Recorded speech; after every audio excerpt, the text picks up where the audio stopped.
Welcome to Housing Developments. I'm Jim Tobin. And I'm Paul Lopez. Hey, good morning. Buenos dias. Yeah, here we are right before the holidays. The end is near. The end is near. Yeah, I've been pretty good 2024. So our final podcast of the year, right? That's right. So, but before we continue, let's big shout out to our sponsor, LG Pro Builder. Yeah, let's build the good life together. Thanks Absolutely. for being with us all year. Right, it's been great. LG's been a great partner, and look forward beyond. And beyond. Yeah, right? we're happy to have them on board. Contract, yeah, so we must be doing something right. We must be doing something right, and looking forward to seeing them at the show too. I mean, they've got a lot going on. So absolutely.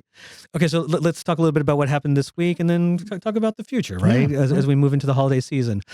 So we got the Wells Fargo NAHB Housing Market Index came out flat overall. Yep, 40 rating of 46, so flat from November. Maybe not really surprising. Actually, I'm gonna change that. I think it was surprising because if you remember in the November readings, right after the election, the numbers change, right? And with the results of the election, so you figured that would carry forward and maybe get us above that 50% break even point, or 50 point break even point. Yeah, and it didn't, stay flat. So. But I think it again speaks to interest rates and, maybe just kind of a letdown. We are in the middle of the worst part of the season for a lot of the country. So and to go with that point, so traffic was down, so that brought the overall future sales ticked up, I think, 3 points to 66. Yeah. So the net was an even split, but optimism, to your point, the future optimism continues to grow. Yeah, no, I think you look at the economy, right, poised to keep growing, right? The economy, in fact, we'll talk a little bit about the Fed in a minute. Yeah. The Fed talked about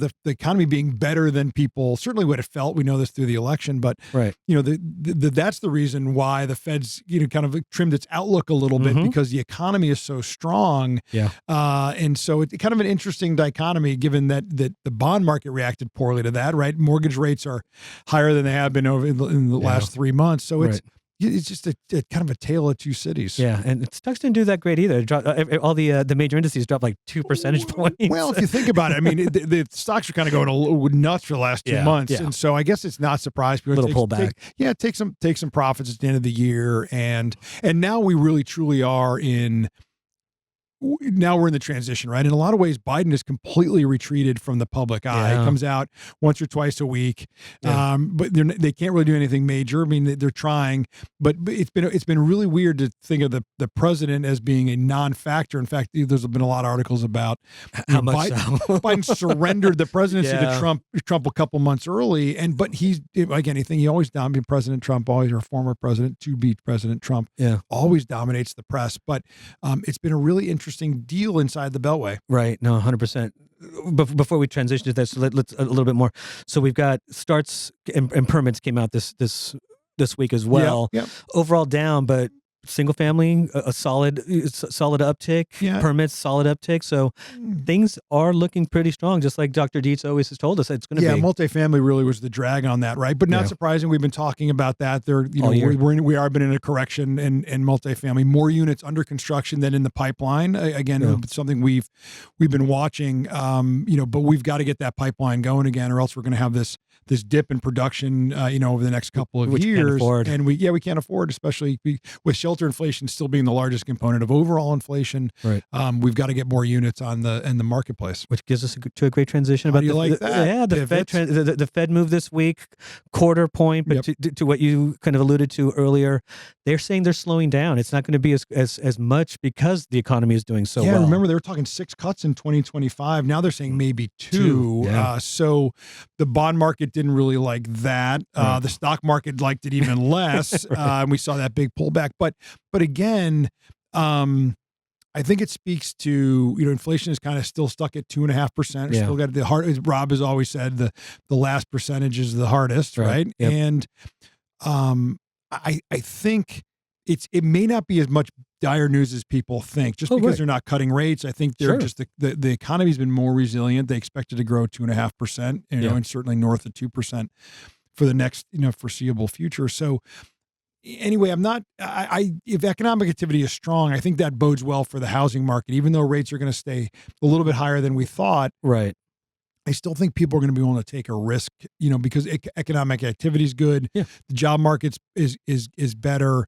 Wages are going to get higher. So I'm optimistic, always am, even though that the news over the last couple of days have been sort of pessimistic. I think once it settles in, it'll be. Yeah, but the last few months have shown that just because the Fed, cuts rates is not a guarantee that the mortgage rates are going to do the same. I mean, they knocked off a half a point right off the bat, and things kind of stayed the same, actually ticked up a little bit. Yeah, is this the new normal, right? That maybe, we see kind of a higher Fed rate environment, and they have some flexibility. If the economy does sour, they can cut rates. Yeah. This was the trouble we had over the last 5 years or so. Rates were so low that if the economy broke, there wasn't anywhere for the Fed to go. Yeah. Now they have a little bit more of a shock absorber with their rates. Yeah. But again, I'd love to see mortgage rates really start to trend into those low sixes. Rob is adjusted his forecast a little bit. We thought high fives a year, in a year. Now it's kind of maybe low sixes over the course of the year. So, right. But again, I think there's a lot to be optimistic. Oh yeah, no, 100%. And then, change is good, right? For the most part. Change is good, yeah. I've never seen an administration move so quickly to start filling their big ticket role. Yeah. As you said, it's almost as if Biden has kind of handed the keys over already. Yep. Because we've got a pretty good picture as to what that cabinet and what his main idea makers are going to look like, right? Yeah, I mean, generally after the initial rollout of the cabinet picks and some of the more controversial ones, it's definitely smoothed out. Even Secretary, I guess, presumed defense secretary, nominee, whatever the right player term to be is. named later. Yeah, I mean, he that's even kind of smoothed out a little bit. That was bumpy for a while, right? And you saw the cabinet picks are up on the Hill doing their due diligence before the Senate and the House break for Christmas and Hanukkah and the New Year. So I guess in a lot of ways, there's just going to be this kind of stasis. Yeah. I expect that the Senate, when the new Senate returns on January 3rd, they will start the nominations, the hearings and the process even before the president's inaugurated, so that when he hits, and that's generally what they do. When the inauguration happens on the 20th, he will have his cabinet, or the big ones, right? Secretary of Defense, Secretary of State, right? Sure. Those are you want to have that national security team that's always in the pole position. Treasury would be the next one after that. So I think you'll start seeing the Senate get down to business pretty quickly over those first 20 days in January. And then Trump's transition team seems to be busy as well. I don't think we're telling any secrets that we've been very active in that. So give us a little. I mean, we just met with them this week, right? Yeah. So we're talking to the transition team. We've riffed off of our 10-point plan from the spring. Makes sense that nothing's changed in the how do you solve the problem like housing. Right. And I thought you were going to say Maria. I was. One of the great Christmas classics. Right after Die Hard, I think most people would say that The Sound of Music is a Christmas classic. But in talking with the transition team, like the advocacy team coming up with our transition document, we're going to make that available to the public. I think it's really important. But to talk about the issues that we think, we've been pacing with the transition team.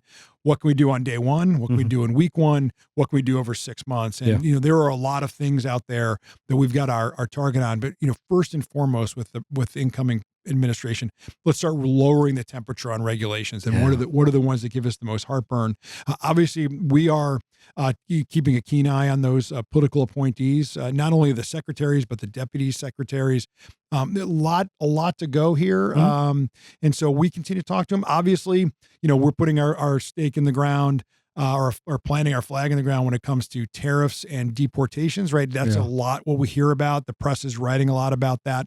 We're commenting a lot about it and just giving our take on it. I mean, we have an opportunity because the president made housing the centerpiece of his economic pitch. We know he wants to build. We know he knows how to build, making sure that, we're ready to go, but let's not put any roadblocks in front of us. And, especially when it comes to, our labor pool and our supply chain, those are two big things. We want to make sure that you want to build more housing. Yeah. Let's make sure we're keeping an eye on those. Tariffs and immigration by far the biggest concerns for us. Yeah. What is there a second tier? Anything that you're seeing that you're like, it may not be the first things that we tackle, but something else that just kind of gives us a little bit of pause or something. So it's kind of the flip side of the deregulatory coin that we want. Yeah. If you start cutting the federal workforce, which again, it's not a surprise. Like I like a small federal government, but there are critical roles that the federal workers do right away permits, right? Yeah, right. Or programs, right? There's many of our members avail themselves of HUD programs. Well, those checks and assessments have to get made, and so we don't want national flood insurance policies have to get issued. We don't want to see the government come to a grinding halt for a lack of personnel. Number one, right? Because we did see that in the first time around too. Yeah, we did. They took a little bit of time to fill the coffers, and that's right. We were just kind of in a waiting pattern kind of thing. So I'm sorry. No, that's right. So the wheels of government have to continue to turn because we do interact with the federal government. Yeah. The other piece is you have DOGE, Department of Government. What's the E? Efficiency? Efficiency, of course, yes. The Elon Musk, Vivek Ramaswamy quasi-governmental task force, whatever they're calling themselves. Again, we plan to fully engage with that group. Sure. And we've got a lot of ideas of where they can cut regulations. But again, we go too far. Yeah. Who knows what they're circling? They want to cut trillions of dollars out of the federal budget. Yeah. Again, great, because I think that helps with our rate problem and our spending issues. Yeah, our deficits. But there are critical programs we care about that maybe Elon Musk doesn't care about, and he wants to axe some great EPA thing that we have to deal with, whether we like it or not. We have to deal with it and get it done. That's right. Does it? Speaking of Elon Musk, does it worry you that he kind of put his thumb on the scale this week on the continuing resolution? It seemed like everything was in place. He comes around and says, "No, I do not like this." Yeah, and all of a sudden, a bunch of Republicans say, "No, then I'm out too," and we're basically now back to a clean CR. Yeah, I think he got out a little in front of the president on this. Yeah, and the president couldn't. Right, they kind of put the president, or sorry, former incoming president, president, and so put him in a box because he didn't say anything for a while. Yeah, and then now what's he going to do? He's either going to step on Elon Musk, right, and say, you don't know what you're talking about, just get the CR done and give me a clean slate, or he's got to back him, and that's ultimately what happened. Right. Plus, you had enough conservatives in the House, they were going, they're screaming, and so now they've thrown the debt ceiling on here. That was the new thing that the president wants the debt ceiling raised in this deal. So I cannot wait to see what Elon Musk and that group does. However, in the current moment, there's a Democratic Senate and a Democratic president. Right. They will, as of January 3rd and really January 20th, the Republicans will wholly own the federal government. Right. But until that moment, you still have to negotiate with the other side, and they will have a say in all of this. So that's the challenge. Yeah, I mean, let's face it, that the House, Johnson's going to have to negotiate with the other side throughout his entire tenure, he's right? Need votes, right? Up to. I mean, that's and he's going. Speaker Johnson and even Majority Leader Thune is going to need the president to Bigfoot a bunch of stuff. To really put pressure at some points.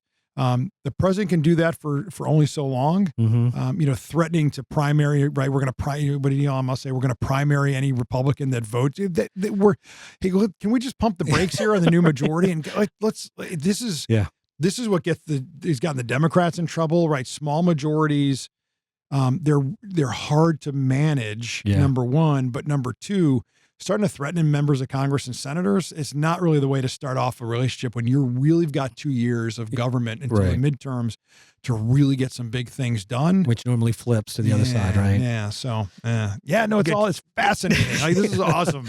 Good times ahead. Yeah, no, we're going to be busy. All right. So we're starting off the year on a pretty exciting time. Yeah, I mean, in my old government affairs role, I always loved a new Congress because you had a whole bunch of new members, and it was such a clean break professionally that I still feel that way, right? Especially even with the election.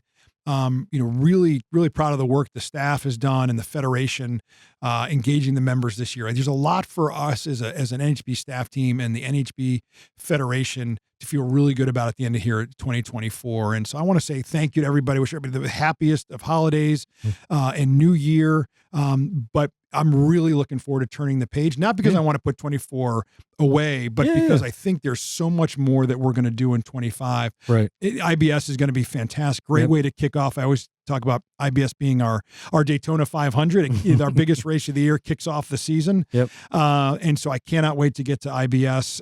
It's going to be bigger and better than this past IBS, and which is amazing. Yep. But yeah, no, just I can't wait for 2025. There's just so much optimism. I just think we're gonna have a great year. Awesome. Well, with that, Happy Merry New Year, Christmas. man. Merry Christmas. Absolutely. I wish you and Calder a great year, a great end of the year. But again, thanks for everything this year. It's been fun, a fun podcast season. Yeah. Can't wait for it to kick off the new one in January. So one last time to our sponsor, LG. LG, I wish you all a happy holidays, right. LG. Thanks for being with us. Pro Builder, let's build a good life together. Let's do that. Welcome to Builders Show Insider. Denise, welcome back. Thank you very much for having me again. How's the show doing?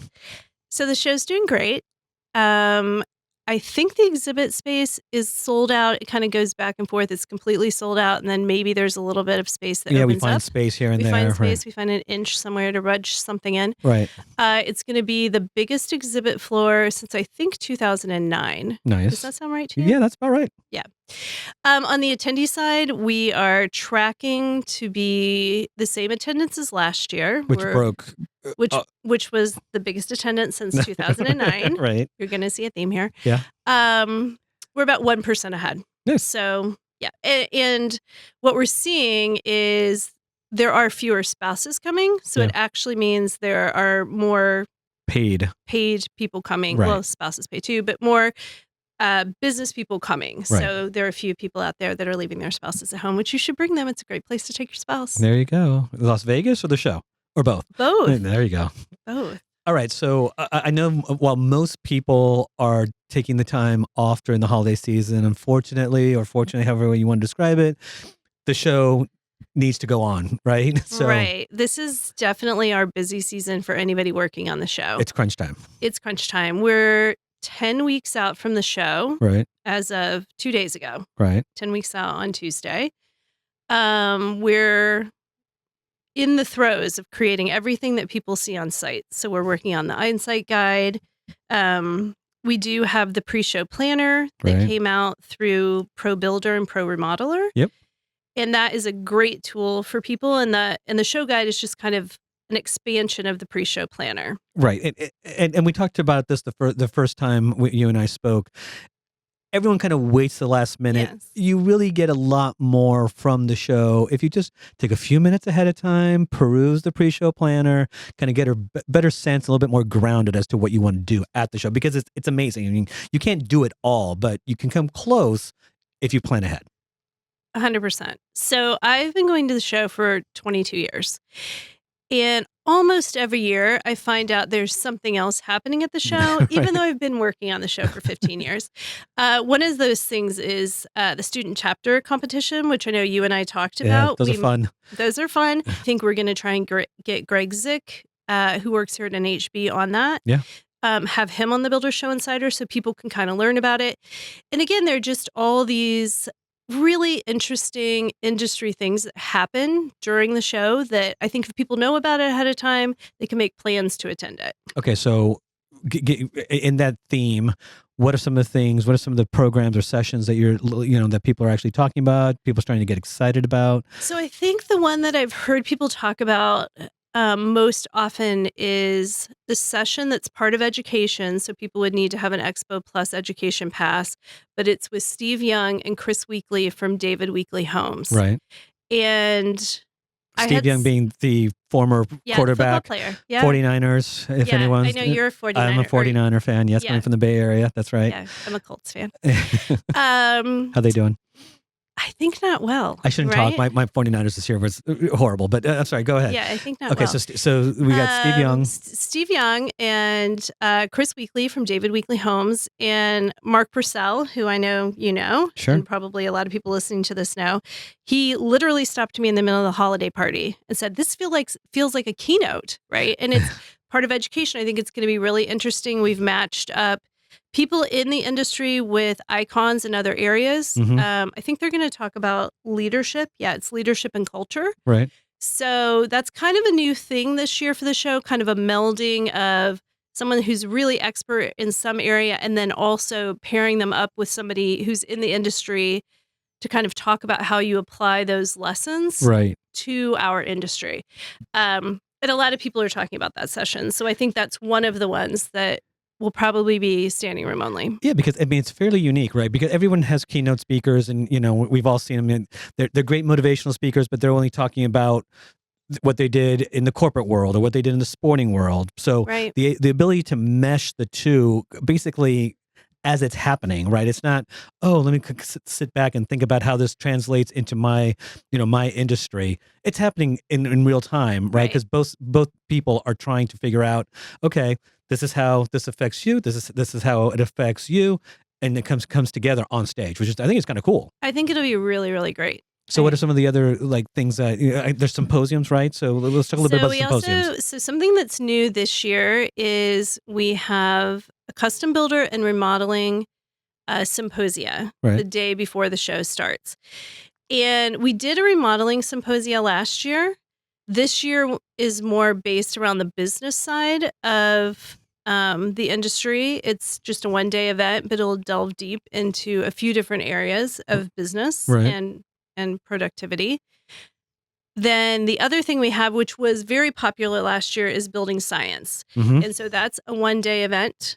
Before the show starts. Before the show starts. They both happen the Monday before the show starts on Tuesday. Right.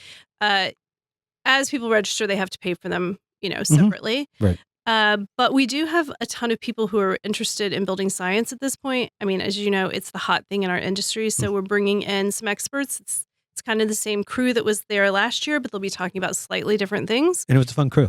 Yeah, they're great. They're very, very fun. Yeah.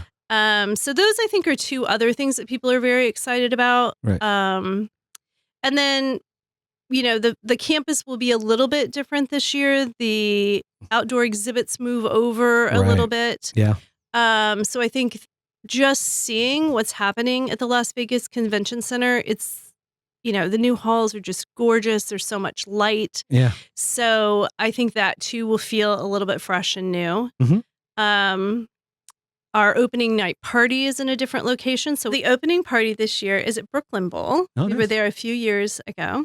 Yeah, it's really fun. It's a very interactive space. Obviously, it's a bowling alley. Right. And then there'll be all the usual highlights of just great food and beverage and just people the first night after the show just hanging out, enjoying each other's company. Very nice. And these events they're not sold out, but if people want to go, they should start booking them. They always sell out before we get there. Right. Rarely do we have tickets for anything on site. And if we do, it's not one of these marquee events. Right. So that's where Brooklyn Bowl is going to be. Then the YPP party, which is our party for people who are under 40.